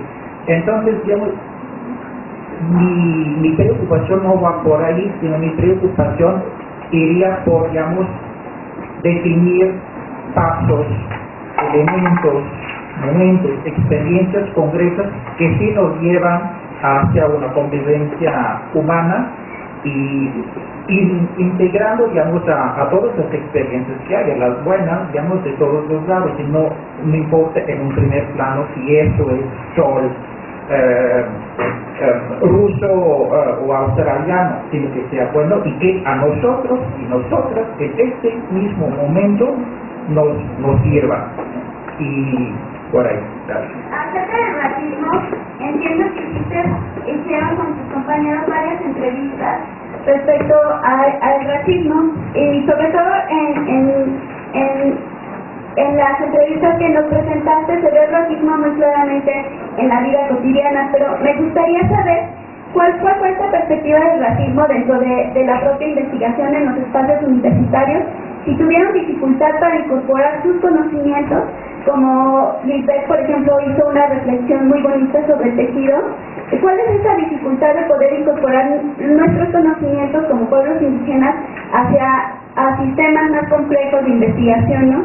Y la pregunta número 2 viene en cuestión de si en determinados momentos dejaste de pasar a recabar información sobre tú te informaste y te volviste partícipe de la investigación, ¿no? Eso será el pregunta.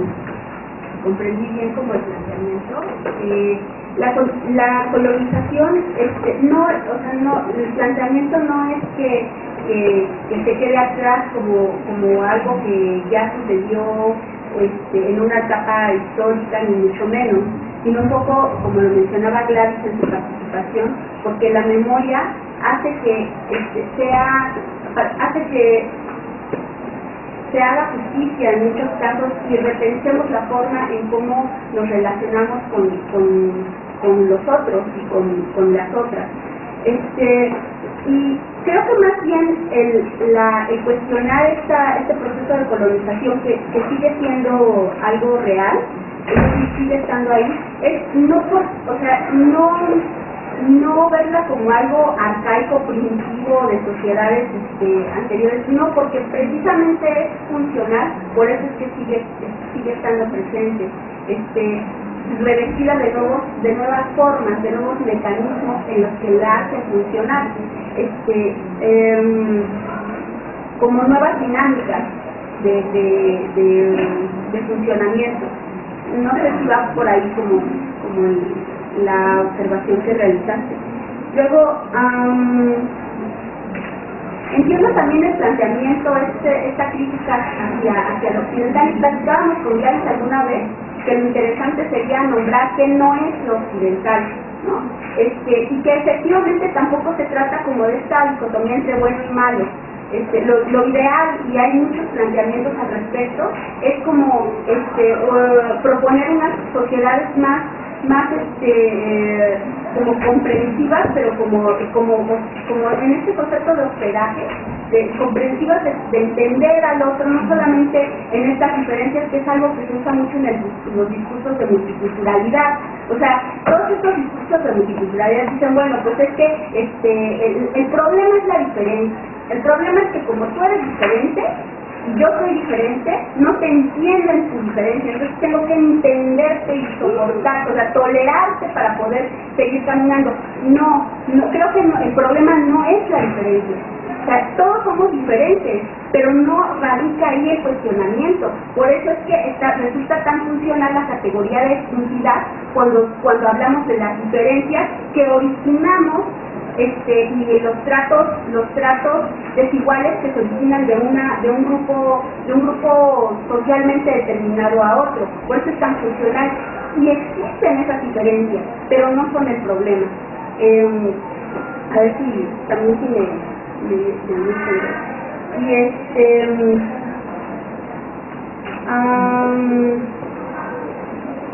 ¿cuál era la otra? Que si se analiza el racismo en espacios universitarios y cómo es la forma o qué dificultades hay. Bueno, pues es que creo que hay todas las dificultades. Y de entrada, entrar a una universidad significa ya traer como una perspectiva de cómo funcionan las cosas, donde, por ejemplo, ya lo mencionaban las compañeras, los análisis que se hacen generalmente se vuelven como experiencias, ¿no? Lo que cuentan de su experiencia, y no se vuelve conocimiento, o sea, no se considera como categorías analíticas también que realizamos desde situaciones determinadas. Y sí, pues creo que yo no me pongo como alejada del proceso que realicé sobre el racismo. Creo que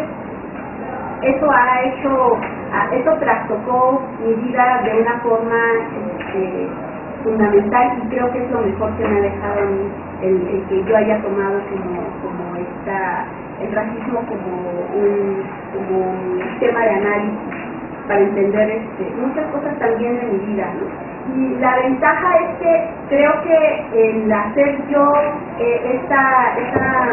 este trabajo de análisis y de investigación con compañeros, amigos, y hubo algo que hizo entendernos y hablarnos como juntatujos. Y no hay espacio suficiente, pero hay unas historias verdaderamente desgarradoras en el sentido de cómo atraviesa la vida cotidiana. Por ejemplo, el despertar cada día y confesar que te miras al espejo y dices, no puedo negar la cruz de mi parroquia, es terrible. Es algo que te sigue en tu vida diaria. Y lo que relata Andrés, de que todo el tiempo, y esto significa todo el tiempo, él pone una atención obsesiva al uso del lenguaje, para no dejarse entrever, ¿no? Que para no traicionarse él mismo, ¿no? Y no dejar entrever lo que él es y no puede decir. Entonces, bueno, Bueno, pues gracias primero por sus comentarios. Bueno, yo creo que, no sé, la doctora Francisca me acaba de más o menos dar una idea de por dónde hilar ambas cosas, y que sí creo que, bueno, también como que lo pensé ahorita y creo que por ahí puede ir muy bien. Espero lograr armarlo de una buena forma. Judith, pues precisamente eso que hacen las mujeres, que es político y que no está como de alguna forma no reconocido, sino que no se entiende como político, digamos, es como lo que quiero ver, ¿no? Como qué pasa aquí. O sea, yo estoy segura que hay formas de que las mujeres tienen su participación dentro de la comunidad y que tiene que ver con su cotidianidad, como al ser madre, ¿no? O sea, estoy segura, pero no puedo aún decir como cuáles serían o cómo funciona, ¿no? Y precisamente va por ahí mi búsqueda. Espero poder armar de una buena forma. El concepto de ciudadanía, sí digo, es algo que se tiene que cuestionar, y yo lo estoy utilizando en la manera en que de alguna forma se utiliza en mi propio pueblo, ¿no? O sea, está así, pues, o sea, eres ciudadano que tiene estas características, ¿no?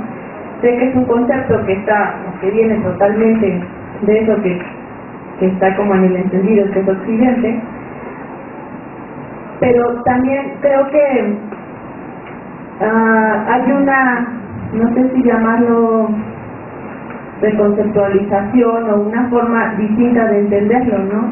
Entonces, o sea, creo que no sé aún cómo voy a entender eso de la ciudadanía, pero creo que más bien tiene que ver con el cómo funciona en cada contexto, ¿no? Entonces creo que por ahí puede ser. Y bueno, coincido con lo que dice Gladys y Judith de pensar, pues, ¿qué no es de Occidente, no? O sea, creo que sería muy complicado entender, o es más fácil decir, no, es más difícil entender qué no es de Occidente a nombrar exactamente a qué nos referimos con Occidente, ¿no? Y bueno, un poco lo que decía el señor de ahí atrás cuando hablaba de entender en qué consiste el problema o el origen del problema. Yo creo que hay una unión entre ambas cosas, no sé si pueda haber una división. Creo que es pertinente entender en qué consiste para poder solucionarlo, pero también para entender ese problema pues tendríamos que pensar como desde dónde viene, ¿no? Entonces creo que no hay una división como tal, eso pienso yo. Y pues bueno, gracias. Esta parte del tema que nos comparte Judith, me parece que es un tema importante que de pronto también merece ser cuestionado como sujetos, como personas pensantes, no como actoras. Necesitamos realmente aterrizar ese ejercicio de esta discriminación, porque realmente cuestionarse es estarse repensando nuestras actitudes ante la sociedad, ante la gente, ante los padres. Y creo que esa es la parte más difícil, que de pronto no concuerda con esta idea de comunicar nuestros pensamientos, pero también nuestras actitudes a nuestros padres. Antier me va a contar una anécdota que llega una señora y me dice, te voy a contar una cosa, es un chiste muy de poca importancia. Y me pregunta, ¿y tú sabes por qué quería ser premio Nobel Roberta Menchú? Y se empieza a reír y yo no tenía ni idea, ¿sabes? Y le empiezo a preguntar a todo el mundo. Y se empieza a reír y dice, pues porque quería ser la sirvienta de la Barbie, ¿no? Entonces, ¿cómo a nivel simbólico y discursivo este racismo estructural que nos tenemos hasta nosotros? Por supuesto que eso para mí no me merecía ni risa ni nada, sino que más bien es un punto de reflexión, como esa base o este racismo lo tenemos tan profundo, ¿no? Y que la gente crítica y estudia un tema también, y luego caemos en eso. Entonces yo creo que el ejercicio también, como parte activa de este pensamiento, de este papel como académicas, como teóricas, como críticas, también es eso, ¿no? Repensemos las actitudes, cambiamos las actitudes, porque ya es muy fuerte, ¿no? Y entiendo, por ejemplo, los espacios de los académicos, cómo las compañeras y compañeros han sufrido, o no sufrido, sino más bien conquistado espacios pasando con estas prácticas racistas, ¿no?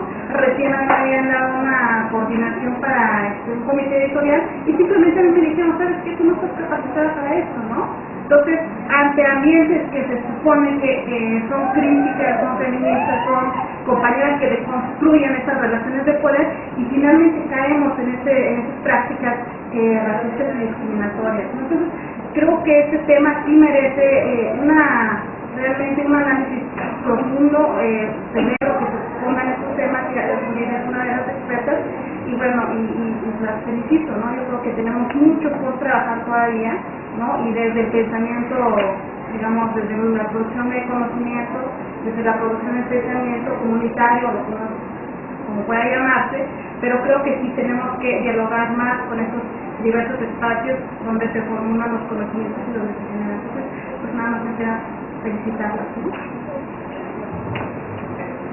Pues gracias, buenas tardes compañeras, compañeros. Bueno, pero no enredarme mucho, no enredarlas también, pero bueno, ahorita escuchando la plática que nos daba mi compañera sobre el racismo, un poco me quedaba también como más clara la función que tiene el racismo en la perpetuación de la sociedad dominante que hoy tenemos. Yo también soy estudiante, bueno, estuve ahí en la Universidad Pedagógica, en la licenciatura de Educación Indígena, y bueno, pues pude ver también cómo es que mis compañeros que vienen de diferentes lugares, pues se protegen, ¿no?, del racismo, adoptando las maneras que la ciudad impone para poder ocultarse, y que bueno, muchos de ellos al término de la licenciatura pues terminan reproduciéndolas, o sea, terminan incorporándose quizás a alguna institución, etcétera, pero pues ya con otro discurso, ¿no?, ya con otra actitud. Y bueno, en ese sentido, si lo vemos a ese nivel de gente que llega a una licenciatura, a una maestría, etcétera, pues también lo podemos ver en el nivel de la gente que llega a la ciudad y trabaja en la central de abasto, etcétera, que al final de cuentas se incorporan a una estructura económica a la que le conviene el racismo, ¿no? Por lo tanto, una estructura y una sociedad que lo va a seguir promoviendo. Entonces, de la misma manera entiendo el sexismo, o sea, esta forma o esta manera en la que todos nos volvemos el hombre económico, y una sociedad que privilegia al hombre económico, en la que destruye el género. O sea, el género entendido como una situación en la que hombres y mujeres percibimos, sentimos, vemos las cosas de diferente manera, y no tenemos que verlas necesariamente de la misma forma. Sin embargo, en esta sociedad pues se destruye el género, se privilegia el sexismo económico, y entonces hay una competencia entre hombres y mujeres, y se busca se busca el sueño igualitario de igualdad económica. Decía Iván Iris que esto era tan absurdo pensar pues este sueño como aberrante que exista, ¿no? Pero entonces, si nosotros pienso que en esta búsqueda de la raíz de los problemas no abordamos quizás esos campos, entonces pues vamos a seguir quizás inmersos en una lucha por la igualdad o por la no discriminación, pero que si no se atienden quizás, o pienso, ¿no?, que causas son importantes, entonces nunca vamos a salir de un círculo que nos va a seguir remitiendo a los mismos problemas. Entonces, más bien, me gustaría preguntarles, en los círculos en los que ustedes se mueven, digamos que círculos en los que se discuten estas cosas, maestrías, etcétera, yo casi no vengo a la universidad o a las universidades, pero pues me llamó la atención, ¿no?, el título, ¿no?, del coloquio, la producción intelectual de las mujeres indígenas en Mesoamérica, y me preguntaba, bueno, ¿qué tanto esa producción intelectual es una producción efectivamente que sí toma en cuenta la colonización, o sea, este colonialismo, sí toma en cuenta los aspectos de la modernidad, sí toma en cuenta la destrucción del género, hace diferenciación inclusive entre lo que es el patriarcado y el sexismo, porque no es lo mismo un patriarcado que se realiza en sociedades donde el género todavía prevalece a el patriarcado, digamos, o el sexismo en esa sociedad en donde el género se destruye, en donde ya no hay esa diferencia, en donde inclusive pensamos que debemos, y debemos, por ejemplo, en el caso de la participación política, tener necesariamente que participar de la misma forma, y no reconocer que las participaciones se pueden dar de maneras diversas, y que no por eso unas sean más importantes que las otras. Sin embargo, en una sociedad en donde, por ejemplo, a las mujeres, sobre todo se les encamina a lo que bueno, se llamaba el trabajo fantasma, en donde vaya, ¿no? En sociedades en donde los ámbitos de la comunidad y las posibilidades de la subsistencia no determinaban que el trabajo del hombre y de la mujer fueran menos valiosos los unos que los otros, a una sociedad en donde efectivamente el hombre es el que lleva el salario, el hombre es el que lleva el dinero y la mujer queda inexistente dentro de ese ámbito de la subsistencia. ¿Cómo es que entonces esas relaciones se transforman? Entonces también cuáles serían las maneras, sería como la otra pregunta, las maneras que podamos ubicar para que de alguna forma esta sociedad que ya destruyó el género, que redujo a la mujer al trabajo fantasma, que sigue a pesar de toda la conquista del voto, etcétera, y en las sociedades occidentales sigue existiendo esa discriminación económica, sigue existiendo esa discriminación hacia las mujeres? ¿Cómo es que podríamos en un momento dado pasar a otra situación? Decía Einstein, ¿no?, que no podemos resolver un problema que generamos con una lógica de pensamiento, no lo podemos resolver con la misma lógica de pensamiento, ¿no? O sea, ¿de qué manera podríamos entonces plantearnos en la construcción de una sociedad efectivamente distinta a la que hoy vivimos, si en un momento dado estamos tomando los mismos discursos, reproduciendo las mismas situaciones en su crítica, ¿no? O sea, bueno, esas son como que mis dudas.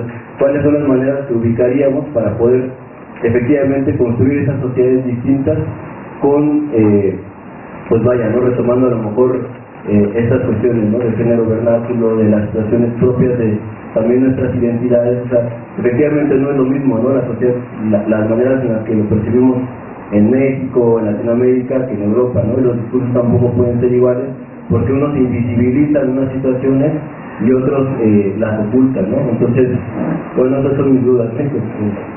Para mí, digamos, esta cuestión como de la producción literaria, o no sé cómo decirlo, de la mujer indígena mesoamericana, tiene que ver con lo que tú decías, Gilbert, del tejido, ¿no? O sea, ahí está como todo lo de la mujer indígena mesoamericana, y de pronto lo escuchas en una mesa en la academia. Entonces, para mí eso ya es una forma de pensar y de actuar distinta. Para mí eso ya también es como una solución, digamos, pues a todo lo que estamos hablando, ¿no? Al género, al problema del sexismo, al problema de la modernidad, al problema del occidente, de la tradición, de la discriminación indígena, ¿no?, del sistema patriarcal. O sea, para mí, creo que a veces esta lucha que hay entre, no sé, por la búsqueda de una ciudadanía desde la mujer indígena, de alguna forma también nos aleja de cosas importantes, ¿no? Por ejemplo, yo me pregunto cómo sería legitimar esta visión que tú tienes del tejido, y que tal vez muchas mujeres tengan del tejido ante su comunidad, ¿no?, como algo importante, como algo que es parte de lo que nos rige y nos estructura la vida. Entonces, tiene que ver también con, si nosotros seguimos viendo a lo público como únicamente reunirnos en asambleas y tratar temas justamente de la ciudadanía, de que si tenemos derecho o no, de que si somos sujetas, de que somos objetas, etcétera, también nos está alejando, por ejemplo, de nosotras mismas poder legitimar lo que hacemos en las fiestas patronales o en las faenas como público. Y entonces creo que eso es parte del problema, o sea, seguir tratando de legitimarnos en términos que de alguna forma no son ajenos porque nos han excluido. sobre los que nosotras mismas nos hemos excluido o algo así. Entonces, a mí me parece muy bueno lo que están haciendo. Creo que iniciaste como con un planteamiento muy profundo, que tiene como ahora sí muchísima tela, ¿no?, de dónde cortar, ¿no?, como mucha tela que te queda. Entonces, a veces es difícil, porque todas las teorías y todo lo que hay escrito, pues, viene desde una tradición muy fuerte, muy hasta densa, ¿no?, porque dice toda la vida. Entonces, hablar en términos distintos y diferentes a veces se complica, pero yo creo que se puede hacer. Desde cómo se escribe, ¿no?, desde qué palabras se utiliza, desde para quién se escribe, desde dónde lo estás escribiendo. Entonces, pues, en ese sentido, pues, sí te felicito primero por el intento, ¿no?, de hacerlo distinto. Bueno, primero intentando más o menos seguir la reflexión del compañero, ¿qué hacer para cambiar la situación en la que estamos y de alguna manera, bueno, yo creo que pues tiene que ver con entender cómo está funcionando, ¿no? Parece que lo entendemos, ¿no? Y que el neoliberalismo y el capitalismo y el sexismo y el racismo y todo nos fastidia la vida. Pero creo que funciona de manera específica y concreta en distintos contextos.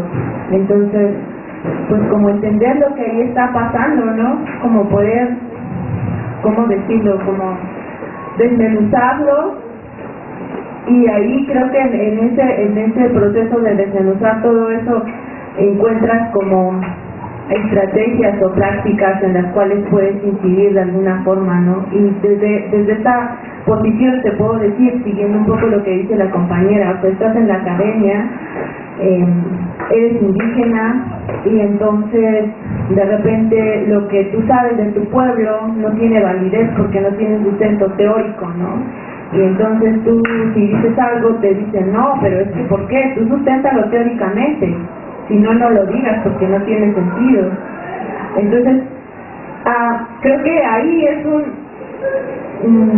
pues no sé si un reto o una forma de cambiar las cosas, encuentras la manera de sustentarlo, encuentras la manera de decirlo, encuentras la manera de escribir, como dice la compañera, o sea, una forma que no te encajone en un solo entendimiento, por ejemplo, de este espacio de investigación o de este espacio en la academia, ¿no? O sea, y es muy complicado, de verdad. O sea, no importa bueno, yo creo que sí, es muy complicado en el espacio de la academia poder decir o poder sustentar cosas y que te digan, no, pero a ver, ¿qué teoría lo dice? Y a menos, o sea, personalmente me ha costado muchísimo, ¿no? Pero creo que como dar esos primeros pasos de buscar la manera de sustentarlo, de hablar desde tu propia experiencia, de poder, creo que lo encuentras, y creo que, pues sí, creo que lo vas tejiendo, ¿no? Pero una vez que tienes una primera comprensión de cómo está funcionando, ¿no? Y bueno, compañía, pues gracias, de verdad sí es un poco complicado, y el hacer este ejercicio me llevaba mucho tiempo pensando, y yo decía, bueno, y no estará medio loco, o sea, ¿no? ¿Cómo voy a presentar eso, no? Pero, pues no sé, simplemente busco la manera de poder entender, hacer investigación desde una cotidianidad, porque no sabría cómo hacerla pensando solo desde entender categorías, desde entender objetivos, preguntas, categorías analíticas, no sabría cómo hacerlo. Entonces creo que también es parte de una estrategia de ver cómo lo voy a hacer, porque la voy a hacer, ¿no? Entonces, pues es como una estrategia también. Gracias.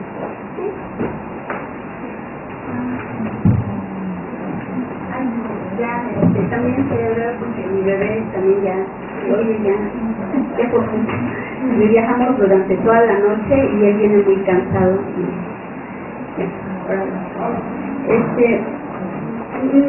yo más bien les hago una invitación para utilizar la categoría del racismo en sus investigaciones. Creo que va a ser muy interesante ver en qué puede enriquecer esta categoría de análisis como transversal en los temas que ustedes estén realizando.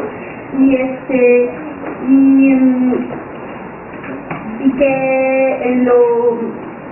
que traten de utilizar en vez de discriminación a la mujer, discriminación a alguien, pues las palabras que nombran estos tratos, ¿no?, diferenciados y desiguales, se llama racismo, y existe, y sexismo, y es evidente. Entonces creo que es eso, y creo que tiene que ver con lo que planteaba el compañero por ahí atrás, de cómo transmitir las maneras de construir una sociedad distinta. Pues hay muchas, y esta de la academia es una de ellas, pero también hay otras en la vida cotidiana tratando de hacer las cosas diferentes, y en investigación también. Y yo quiero agradecer, de verdad, muchas gracias por la invitación, porque además regreso a la UAM 13 años después. Yo estudié aquí, salí en el 2000, y fue muy grato encontrar papel y jabón en el baño. Y la oportunidad de ver a mi queridísimo, amado y entrañable amigo que vino. Gracias.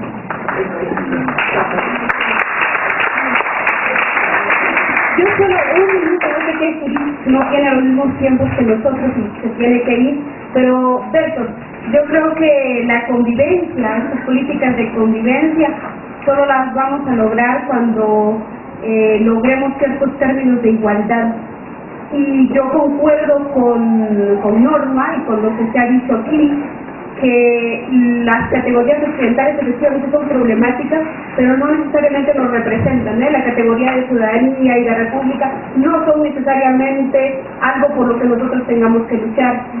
Occidente también nace como una categoría de dominación para los mismos occidentales, pero para nosotros nos llegó con las balas, con las espadas, con la matanza y con la Biblia. Entonces, también hay una disputa en el campo de lo simbólico para nosotras luchar en contra de todo lo que es occidental. Entonces, estamos hablando de distintos lugares, y bueno, es una mesa de producción intelectual indígena, y para nosotros es de batalla simbólica poner en la mesa de discusión una discusión seria, directa y concreta contra Occidente. Es único. Antes de terminar, igual quisiera responder a lo que comentaba el compañero de, bueno, qué están haciendo las y los indígenas para posicionarnos en ciertos ámbitos, ¿no? Yo no me presenté, igual soy una mujer indígena de Miahuatlán, del estado de Oaxaca, de una región zapoteca. Pues bien, o sea, ¿qué se está haciendo? Pues se están entretejiendo una serie de estrategias, ¿no?, para posicionarse en la academia, en el ámbito político, en los ámbitos públicos, tanto dentro de las comunidades como fuera de las comunidades. Y parte de esas estrategias que se están utilizando es, primero, figurar en el ámbito público. O sea, en el caso de las mujeres no tienen nada más que luchar dentro de sus comunidades, sino también fuera de sus comunidades. Y esa lucha implica, en una primera instancia, reconocer dentro de las comunidades las posibilidades de acción que se tienen, ¿no? Y lo otro también es este cambio que se está dando en las identidades de género, de etnia, de clase, cómo se están cambiando esas dinámicas, ¿no? ¿Cuáles son las estrategias que las mujeres indígenas estamos buscando para lograr ello? También se habla mucho de esta cuestión de la política de identidad, ¿no? Como una estrategia para poder entrar en ciertos ámbitos. También la cuestión de la generación de nuevos discursos.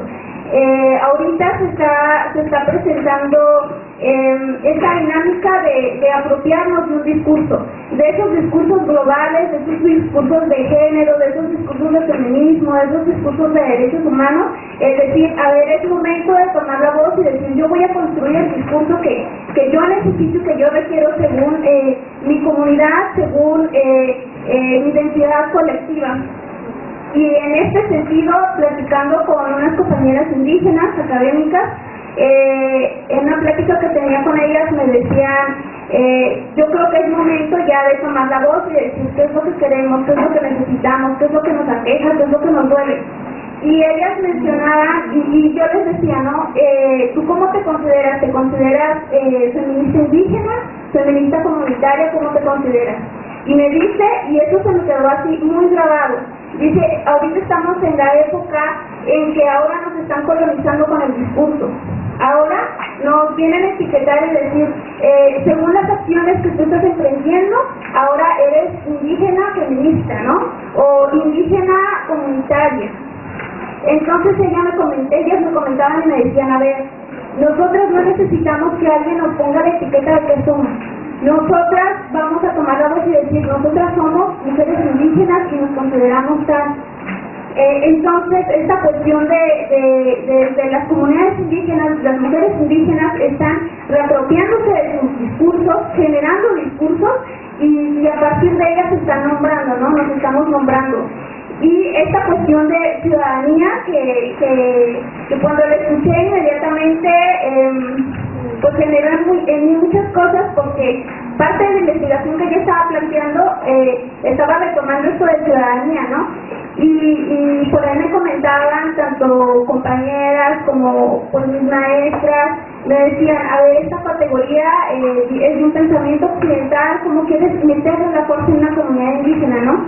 Entonces, bueno, leyendo y demás, y en un proceso de reflexión, yo llegué a pensar y decir, bueno, esta categoría no la podemos como tal insertar en las comunidades y a partir de ellas hacer un análisis, pero más sin embargo sí la podemos utilizar para hacer una crítica, ¿no? Del por qué y bueno, en las comunidades, esas prácticas que denominamos como ciudadanía desde un pensamiento occidental, bueno, nosotras cómo las nombramos, esas prácticas cómo las estamos nombrando. Y en suma, pues esos eran algunos comentarios que quería enunciarlos, que yo dije, bueno, estamos a contrarreloj, pero no quiero quedarme con eso, ¿no? Y pues agradecerles su presencia, el tiempo pues dedicado para escucharnos, y yo creo que este espacio es como parte del camino a seguir para seguir construyendo, ¿no? Ese conocimiento y para seguir posicionándonos en diferentes ámbitos. Y pues yo me encuentro igual, esto es algo nuevo para mí, igual me encuentro en este camino y de igual manera, o sea, todos los comentarios, los temas que traían a colación mis compañeras, o sea, son temas que de una u otra manera me han atravesado de diversas maneras. Cuando Gladys, cuando Judith hablaban de sus temas de investigación, de los comentarios que hacían sus entrevistados, yo me quedaba, o sea, parecía que hablaban de mí en muchos aspectos, ¿no? Yo creo que los comentarios que anunciaron mis compañeras, o sea, son cosas que nos han atravesado y pues las hemos vivido de una u otra manera las y los indígenas. ¿Es todo? Ajá. Pero antes de que se me olvide, porque por los nervios, ahorita se me olvidó la semblanza, qué pena. Quiero entregarle un reconocimiento a Judith y también un reconocimiento a Lisbeth y agradecerle a mis compañeras